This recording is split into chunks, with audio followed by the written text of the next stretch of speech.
Amsal ditulis oleh Raja Salomo. Salomo adalah anak dari Raja Daud. Ketika Salomo baru menjadi raja, ia kewalahan dengan tanggung jawab seorang raja. Lalu Allah muncul di dalam mimpi Salomo dan menyuruh dia meminta apapun yang diinginkannya. 1 Raja-Raja 3:5 dan 2 Tawarik 1:7. Lalu Salomo meminta hikmat agar bisa memperoleh pengertian untuk ia dapat memberi keadilan bagi umat Allah.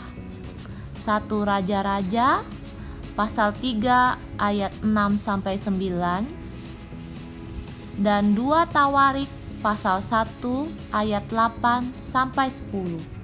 Allah begitu terkesan karena Salomo tidak meminta kekayaan atau kemuliaan atau kemenangan atas musuh-musuhnya, sehingga Allah berkata kepada Salomo, "Aku akan memberikan yang engkau minta ditambah dengan kekayaan dan kemuliaan lebih dari siapapun yang pernah ada."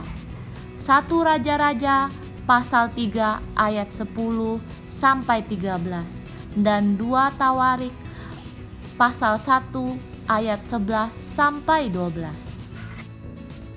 2 Tawarik pasal 1 ayat 10-12. Berilah sekarang kepadaku hikmat dan pengertian, supaya aku dapat keluar dan masuk sebagai pemimpin bangsa ini. Sebab siapakah yang dapat menghakimi umatmu yang besar ini? Berfirmanlah Allah kepada Salomo, oleh karena itu yang kau ingini, dan engkau tidak meminta kekayaan, harta benda, kemuliaan, atau nyawa pembencimu, dan juga tidak meminta umur panjang. Tetapi sebaliknya engkau meminta kebijaksanaan dan pengertian untuk dapat menghakimi umatku yang atasnya aku telah merajakan engkau. Maka kebijaksanaan dan pengertian itu diberikan kepadamu.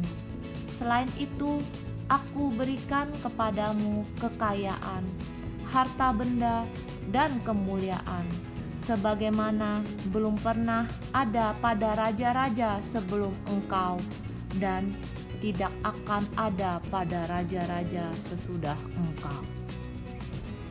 Hikmat yang Salomo tawarkan melalui Amsal diberikan kepadanya oleh Allah. Ini bukan hikmat duniawi. 1 Korintus 2 menjelaskan perbedaan antara hikmat Allah dan hikmat manusia.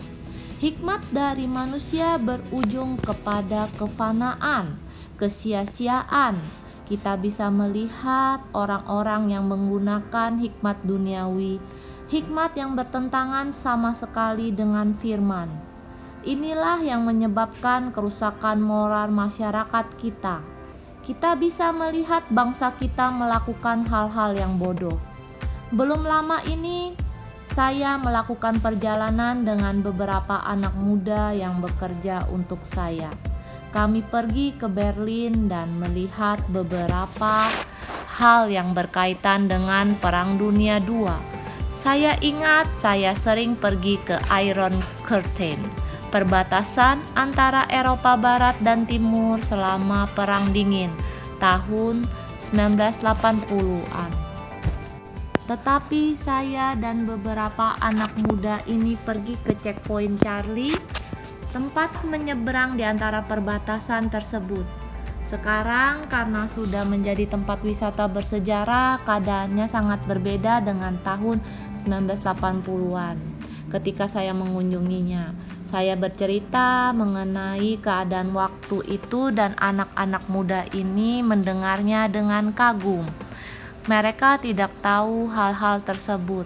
Saya berkata, jika kalian tidak tahu sejarah, maka kalian pasti akan mengulanginya. Dan kita melihat inilah yang terjadi sekarang. Orang-orang sekarang membuat kesalahan sama seperti yang dilakukan Hitler di Perang Dunia II.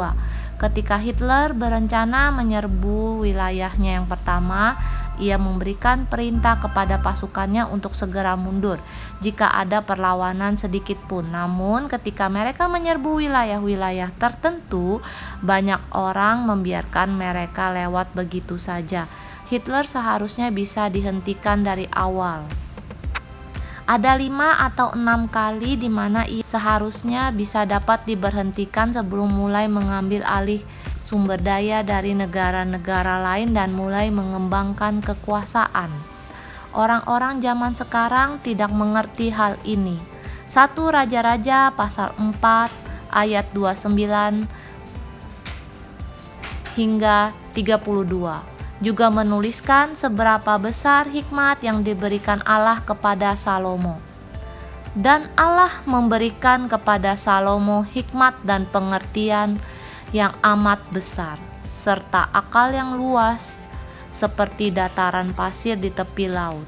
Sehingga hikmat Salomo melebihi segala bani timur dan melebihi segala hikmat orang Mesir. Ia lebih bijaksana dari semua orang, daripada Etan orang Esrahi itu, dan daripada Heman, Kalkol, dan Darda, anak-anak Mahol. Sebab itu ia mendapat nama di antara segala bangsa sekelilingnya.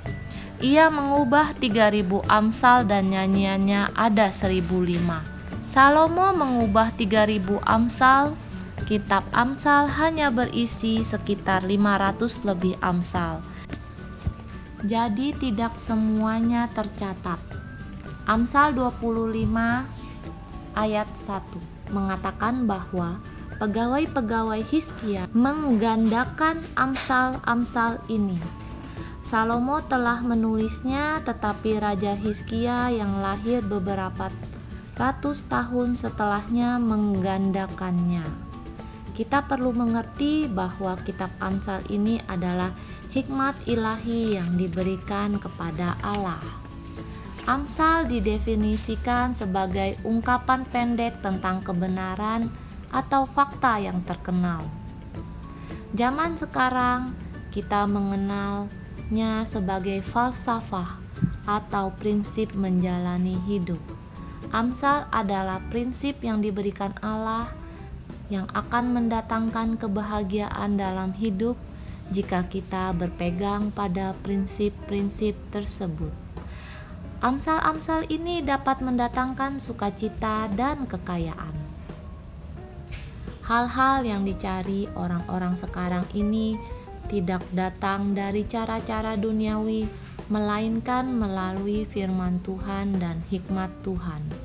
Salomo juga menulis kitab Pengkhotbah dan Kidung Agung. 1 Raja-Raja pasal 4 ayat 32 mengungkapkan bahwa Salomo menulis 3.000 amsal, jauh lebih banyak dari yang termuat dalam kitab Amsal yang hanya 500 lebih. Tetapi Amsal 1 sampai 29 adalah seluruh Amsal yang kita miliki sekarang.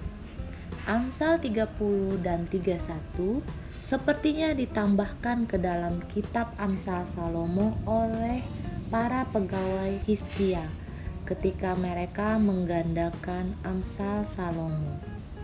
Amsal pasal 25 ayat 1.